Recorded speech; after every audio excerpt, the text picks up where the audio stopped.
बहुत सारे candidates air hostess बनना चाहते हैं, केबिन क्रू, फ्लाइट अटेंडेंट या फिर एयर होस्टेस, तीनों एक ही है। अगर आप अपने आप को एयर होस्टेस के तौर पर देखना चाहते हैं तो आपको जानना होगा एयर होस्टेस बनने के लिए किन किन चीज़ों की ज़रूरत पड़ती है, क्या रिक्वायरमेंट्स रहता है। एलिजिबिलिटी क्राइटेरिया के बारे में आपको संपूर्ण रूप से जानना होगा, तभी जाके आप अपने आप को क्वालिफाई कर पाएंगे। आज के इस वीडियो से हम आपको पूरा डिटेल्स में बताने वाले हैं, हर वो की पॉइंट्स के बारे में बताएंगे जो आपको जानना चाहिए, और इसे जाने बगैर आप केबिन क्रू बन भी नहीं सकते। तो चलिए देखते हैं।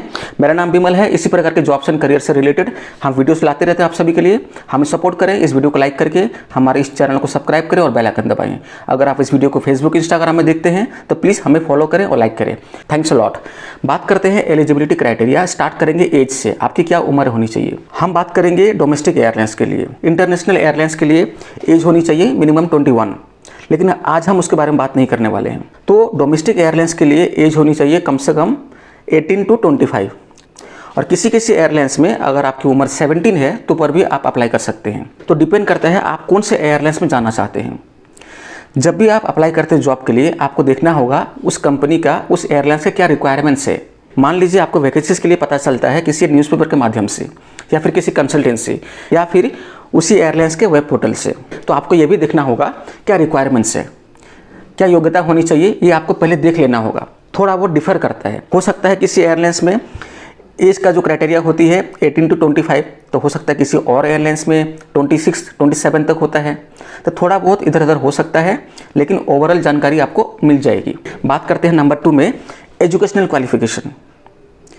अगर आप 12th पास हैं किसी भी स्ट्रीम से, मैटर नहीं करता है कि आप आर्ट्स से हैं, कॉमर्स या साइंस, किसी भी स्ट्रीम से अगर आपने 12th पास की है तो फिर आप एलिजिबल हैं, अप्लाई कर सकते हैं। 12th पास से अगर आपने बैचलर डिग्री की है या फिर किसी भी प्रकार का कोर्स किया आपने, जैसे कि होटल मैनेजमेंट अगर आपने की है, तो इसे भी आप अपने CV में मेंशन करें। नंबर 3 में हम देखने वाले हैं आपके पास क्या क्या डॉक्यूमेंट्स रहना चाहिए। पहला है पासपोर्ट। पासपोर्ट के बगैर आप एयरलाइंस में नहीं जा सकते, एविएशन में जा नहीं सकते, तो पासपोर्ट होना चाहिए आपके पास। इसके अलावा पैन कार्ड और आधार कार्ड तो चाहिए। नंबर 4 में है क्या एक्सपीरियंस कैंडिडेट ही लिया जाता है एविएशन में, एयरलाइंस में, या फिर नॉन एक्सपीरियंस कैंडिडेट भी लिया जाता है। देखिए, अगर आप फ्रेशर हैं तो पर भी अप्लाई कर सकते हैं, और एक्सपीरियंस्ड हैं, कहीं पर आपने जॉब किया है, तो फिर ये आपके लिए बहुत अच्छा है। लेट सपोज कि आपने होटल में कहीं पर जॉब की है, तो इसे प्लीज़ आप अपने रिज्यूमे में, CV में मेंशन कीजिएगा। नंबर 5 में है कम्युनिकेशन स्किल्स क्या होनी चाहिए, कौन सा लैंग्वेज आपको जानना होगा। नंबर 1 में है हिंदी, नंबर 2 में है इंग्लिश। इसके अलावा अगर आपको किसी भी प्रकार का फॉरेन लैंग्वेज आती है तो इसे आप जरूर ऐड करें अपने CV में। इंटरनेशनल एयरलाइंस के लिए एक फॉरेन लैंग्वेज तो जानना ही होगा, तभी जाके आपका सिलेक्शन होगा, अदरवाइज रिजेक्शन हो जाएगा। लेकिन इंडिया में डोमेस्टिक एयरलाइंस के लिए देखा जाता है कि फॉरेन लैंग्वेज आता है या नहीं आता है। हिंदी और इंग्लिश आपकी फ्लुएंसी होनी चाहिए, प्रोफिशिएंसी होनी चाहिए, अच्छी तरह से बोल लेते हैं, समझ लेते हैं और लिख लेते हैं, तो फिर आपका सिलेक्शन होने के चांसेस ज़्यादा रहता है। नंबर 6 में है आपके बॉडी में कहीं पर भी विजिबल टैटूज नहीं रहने चाहिए। जैसे कि किसी का हाथ में अगर यहाँ पर टैटू है तो कपड़ा यूनिफॉर्म पहनने के बाद भी ये दिख जाएगा, विजिबल रहेगा, इसे आप हाइड नहीं कर सकते। ठीक है, तो इस प्रकार का अगर टैटू है आपके बॉडी में जो कि विजिबल है तो फिर आपका सिलेक्शन नहीं होगा। नंबर 7 में है, आप बहुत सारी गर्ल्स ऐसा सोचती है कि हम थोड़ी सावली है, या फिर लड़के ऐसा सोचते, ये वीडियो दोनों के लिए है, मेल के लिए भी है, फीमेल कैंडिडेट्स के लिए भी है, दोनों के लिए है। अगर आप सावले हैं या फिर सावली हैं तो पर भी आप एयर होस्टेस के लिए अप्लाई कर सकते हैं, लेकिन बशर्ते चेहरे में किसी भी प्रकार का स्कार्स, धब्बा, दाग, पिंपल नहीं रहना चाहिए, क्लैरिटी होनी चाहिए, चेहरे में ग्लैमर होना चाहिए। ठीक है। नंबर 8 में है आपकी पर्सनालिटी बड़ा प्लीजिंग होनी चाहिए, डिसेंट पर्सनालिटी होनी चाहिए, आपका लुक, आपका अपीयरेंस बड़ा सुंदर होना चाहिए, मनमोहक होना चाहिए, अट्रैक्टिव होना चाहिए। नंबर 9 में है BMI। आप BMI के बारे में बहुत लोगों को नहीं पता, इसके लिए आप अलग से देख लीजिएगा यूट्यूब वीडियो या गूगल में। BMI मतलब होता है बॉडी मास इंडेक्स। बेसिकली ये मेजर ऑफ द बॉडी होती है, आपकी हाइट, एज और वजन कितना है, ठीक है, उसी को लेकर एक कैलकुलेशन निकलता है। आपकी BMI अगर 18 से लेकर 22 तक है तो फिर आप एलिजिबल हैं, अप्लाई कर सकते हैं।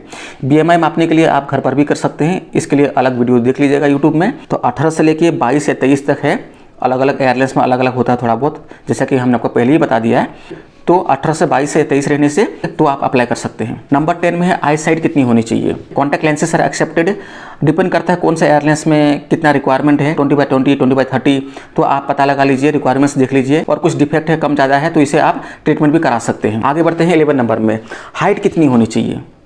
फीमेल कैंडिडेट्स के लिए 165 सेंटीमीटर मिनिमम, मेल कैंडिडेट्स के लिए मिनिमम 165, 170। अगर आप इससे ज़्यादा हैं तो बहुत अच्छी बात है। ठीक है, आगे बढ़ते हैं।